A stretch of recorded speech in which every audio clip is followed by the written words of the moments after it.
Wake that ass up. Early in the morning. The Breakfast Club. Good morning, everybody. It's DJ NV, Jess Hilarious, Charlamagne the Guy. We are the Breakfast Club. Lauren LaRosa filling in for Jess.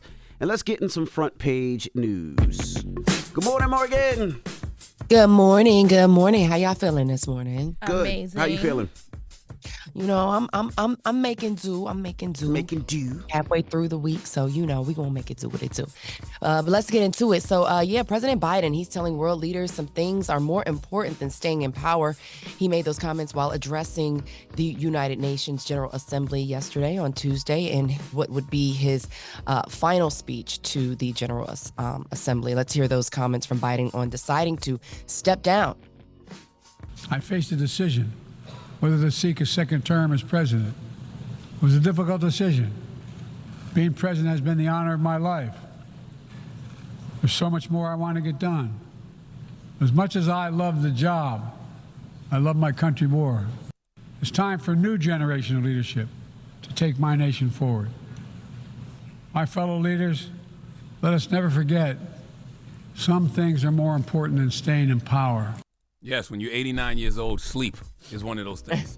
That's more important than staying in power. At what point does he stop talking about that as like a focal point? Probably never. I mean, because There's nothing else to talk about? No, I don't know. He's got 50 more days left, and I mean, every time he's probably in front of a microphone, he's going to say something about it, and afterwards, because this is part of his legacy, especially if she wins. If the vice president wins, then this is absolutely part of President Biden's legacy. Because he threw the alley-oop. Well, yeah, he did the right thing. Correct. Stepped down, even though we know he got pushed out, rightfully so. But he stepped down and, passed the baton. So Biden went on to tell the UN that they must never forget who they represent, the people. The president also spoke about the rising tensions in the Middle East and how the world has reached an inflection point. Let's hear Biden's comments on what's happening in the Middle East. We're also working to bring greater measure of peace and stability to the Middle East. The world must not flinch from the horrors of October 7th. Any country would have the right and responsibility to ensure that such an attack can never happen again. I put forward with Qatar and Egypt a ceasefire and hostage deal. It's been endorsed by the UN Security Council. Now is the time for the parties to finalize its terms. Bring the hostages home. We must also address the rise of violence against innocent Palestinians on the West Bank and set the conditions for a better future, including a two-state solution. So Biden called for diplomatic solutions, adding full-scale war in the region is not in anybody's interest. This comes as Lebanese officials said more than 500 people, including children, were killed in Israeli attacks in the country on Monday. It's also as the U.S. continues, as the president mentioned, to try to broker a ceasefire deal between Israel and Hamas. In a post on X, UN Chief Antonio Guterres said Lebanon is at the brink, and the world cannot afford for the country to become another Gaza. Now, Israel and Hezbollah continue to trade fire days after the deadliest day in Lebanon in almost 2 decades following those attacks. Israel said it killed a commander of the Iran-backed Lebanese militant group in an airstrike in Beirut on Tuesday. So those tensions continue to rise, and I will continue to keep you posted on what's going on with that. Elsewhere in news, prison officials in Missouri say convicted murderer Marcellus Williams has been executed. Now, I know you guys have been seeing this on your timelines. If you've been scrolling as of yesterday, he was put to death by lethal injection Tuesday evening, shortly after the U.S. Supreme Court denied his request for a stay of execution, meaning that they would, postpone it or basically not kill the man. The 55-year-old Williams was found guilty in 1998 of the stabbing death of a newspaper reporter, Felicia Gale. Williams spent more than 2 decades on Missouri's death row and had proclaimed his innocence until the end. The prosecutor's office that convicted him and the victim's family were among those who opposed his execution.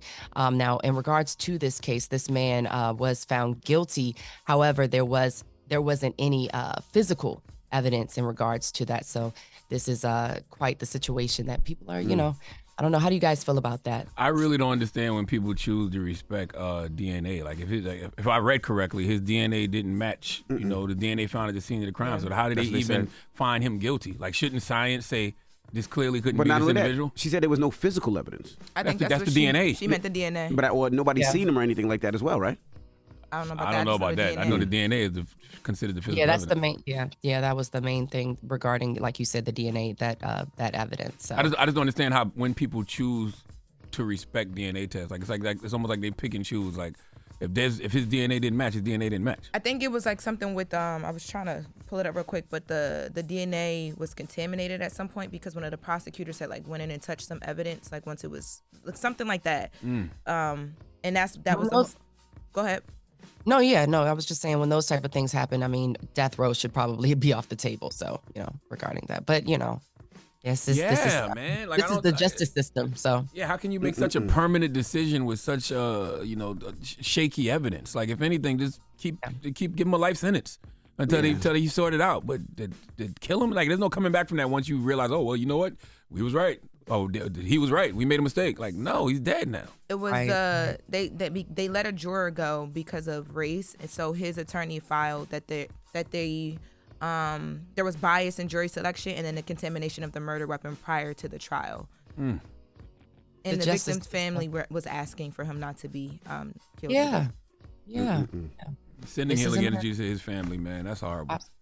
Absolutely. All right. Well, in the next hour, we'll talk about, what's happening on the campaign trail with Vice President Harris and, of course, former President Donald Trump.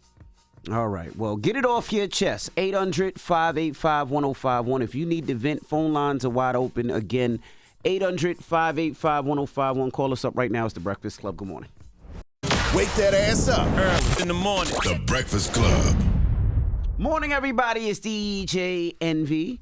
Jess Hilarious, Charlamagne the Guy. We are The Breakfast Club. Lauren LaRosa filling in for Jess. And let's get back in some front page news. Good morning, Morgan. Good morning, Morgan. Good morning, Morgan. Good morning, y'all.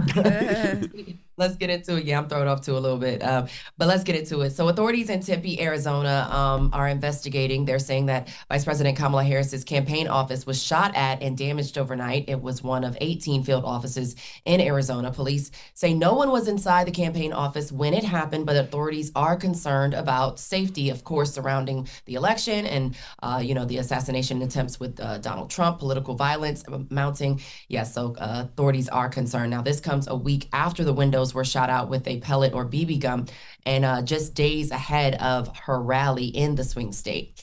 Now, former President Trump, he's talking about his plans for the economy in Savannah, Georgia. He made those comments on Tuesday. Trump told his supporters he wants to take other countries' jobs.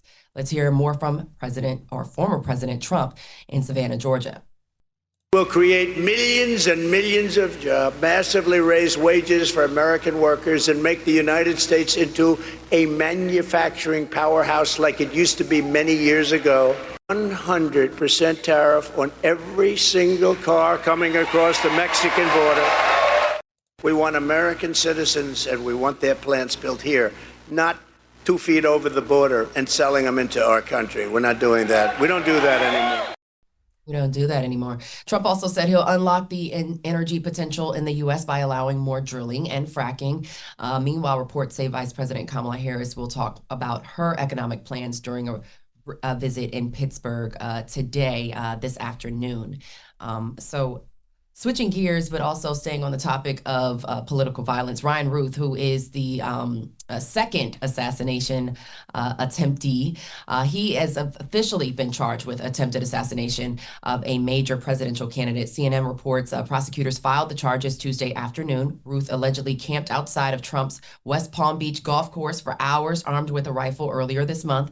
On Monday, the Justice Department revealed a letter written by Ruth addressed to the world, which said, "This was an assassination attempt on Donald Trump, but I failed you." Ruth also faces multiple gun-related charges regarding that incident. Also, surrounding those type of incidents, Congress is passing a bill to boost Secret Service protection for presidential candidates. Remember, we were talking about that, whether or not Trump should have the same level of security, Secret Service security as sitting president. Well, Congress is passing a bill to make sure that happens. The legislation passed unanimously on Tuesday and now heads to President Biden's desk. Will he sign it? The bill will give Donald Trump and Vice President Harris the same level of protection provided to Biden. Of course, this comes the same month as there was multiple attempts on Trump's life. Yeah, I mean, in this particular climate, I feel like, they should have that level of protection, and not just now, moving forward, because for whatever reason, it feels like we're becoming so used to these attempts of political violence, like and not just the two attempts on, President Trump.